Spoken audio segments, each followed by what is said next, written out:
All right, ladies and gentlemen, you know what time it is. It's time for the Malzberg panel. And they're back by popular demand. Both Peter Morici and Ron Christie rejoin us. And gentlemen, welcome back. Good to be back. Nice to be with you.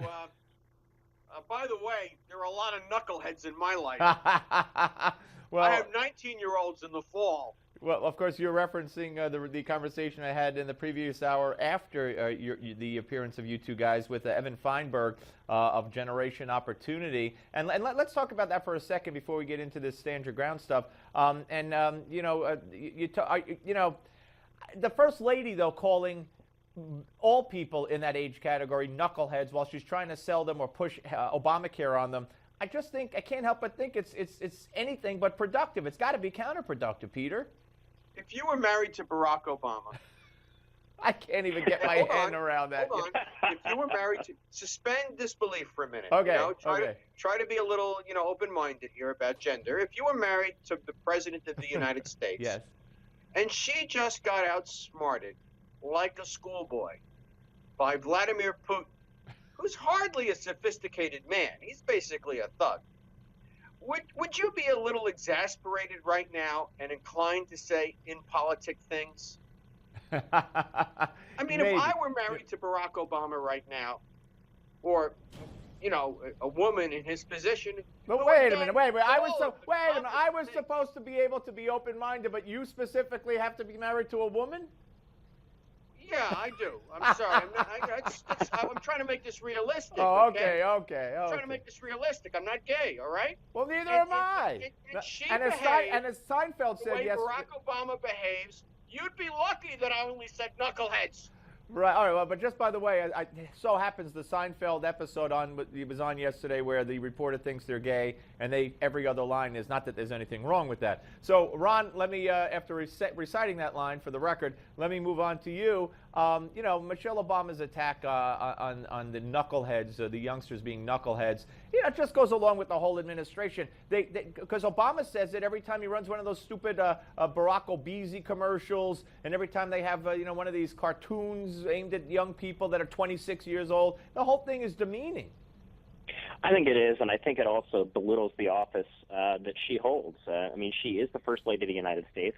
It's not in her position to demonize one group of people, insult one group of people that don't agree with her husband. And frankly, if we want to talk about being knuckleheads, you'd have to be a knucklehead if you were a young person to buy into the Obamacare scheme to get goods and services that you don't need that are far too expensive. So if we want to call someone a knucklehead, maybe she had to look in the mirror. Ooh. That's actually the correct answer. Oh, look at this. We have complete agreement. The Obamas made a big deal at the beginning of his time in office that the First Lady was now sort of an official position and entitled to be treated like a government position, in terms of staff and the executive privilege and so forth.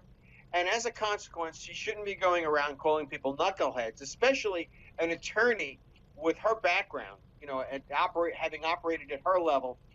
And also this business you raised in the last hour about her going to China and excluding the press. You can't have it both ways. You can't have it both ways. Yeah, and Ron, this is something I was just going to bring up. The First Lady is going to China, and the media is not welcome. She'll have family, she'll have staff, but no media.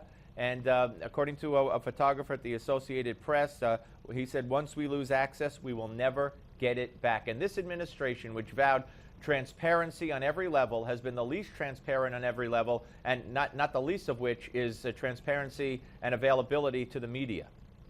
Well, I think that's exactly right. And, again, Peter's absolutely right here. You can't have it both ways. You can't say that I am a high-ranking government official with staff, a car, and whatnot, and then decide to take a trip overseas and then say, well, you know what? That doesn't really apply here. Media, you stay at home. The Obama administration, the thing that gets me from having served in the Bush White House is you used to remember when President Bush used to bring a foreign leader in and they'd have the Oval Office shot with the two of them sitting by the fireplace and the press would be allowed to ask questions. When was the last time President Obama took unscripted questions from the press in the Oval Office? I can't think of it. They are so secretive, and this is just yet another illustration of their duplicity. Yeah, no. Absolutely. Are you surprised the man is a hypocrite? He has been displaying hypocrisy for the last 5 years. In absolute so many ways. what's happening here is we have 3 years to go, and we're really starting to realize what a callow and vain dolt we have in the White House. After the last 2 weeks, the way he was so outsmarted by such a transparent game plan. This is pathetic. It's absolutely pathetic. It's basically the White House right now is a junior achievement project. It's being run by a bunch of high school kids. Ron, having served, I say this all the time, and I've probably said it to you and Peter. Whenever I get the rare chance to see George W. Bush when he speaks in public these days, or he went on Leno and he did a press conference with veterans, a tear comes to my eye. Now, call me a cornball or whatever, because I long for the man. I long for the days of a man in the White House who loved this country. Every decision he made was based on the fact that he was trying to do his best for this country. It must really pain you even more than me to see what the White House and the Oval Office turned into what Peter Morici just so aptly described it as.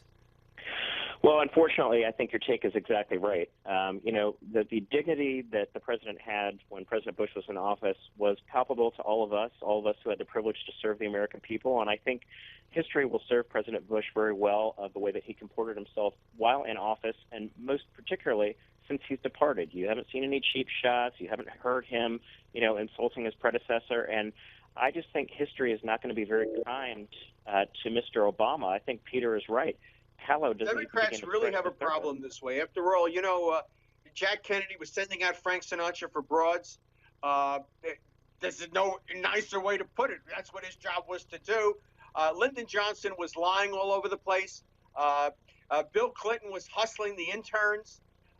Jimmy Carter comported himself very well. He had a lot of bad luck. He really did. I thought he was a much better president than we're giving him credit. Barack Obama is turning out to just be, an absolute hypocrite and loser. Well, why don't go ahead, Steve. No, I was going to say, why don't you say what you really feel, Peter? Well, I mean, think about it. He sent Frank Sinatra to get him women. I mean, come on. And, Bill Clinton was chasing interns around. This guy got so suckered by Vladimir Putin the last 2 weeks. He's been 4.5 hours talking on the phone with this guy. I mean, I got to imagine Putin was covering the mouthpiece while he was talking, giggling, saying, "Could you believe the Pope was right? This guy really is dumb."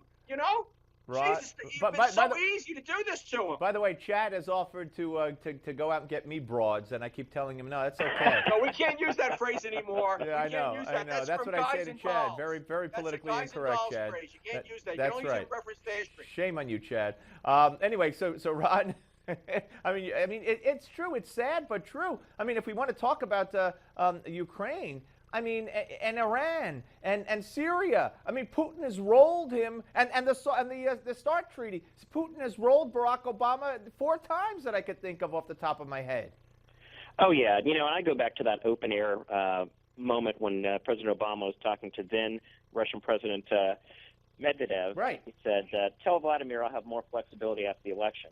You mean to tell me a former KGB colonel who is cold, calculating, and obviously ruthless isn't going to see that as a sign of weakness? The liberals say, oh, well, George Bush had Georgia invaded. He was weak too. No. Putin has been taking his pulse and taking his tone of Obama for years, and this is what a failed American presidency looks like as it relates to foreign affairs. Peter, final word, 15 seconds. Well, the Democrats always have the same answer. They try to make reference to Bush and say he was just as bad. They never can really explain this guy's behavior. Yeah, absolutely. All right, we'll see you in another hour. I appreciate it. Peter Morici, of course, economics professor, University of Maryland, and Ron Christie, former special assistant to President George W. Bush and columnist for the Daily Beast. All right, when we come back, we're going to be joined, I'm always happy to welcome in Elliot Abrams, a senior fellow at the Council on Foreign Relations, former Bush administration official as well, and we'll talk about Ukraine. Right here, Steve Malzberg Show, Newsmax Television. The Steve Malzberg Show.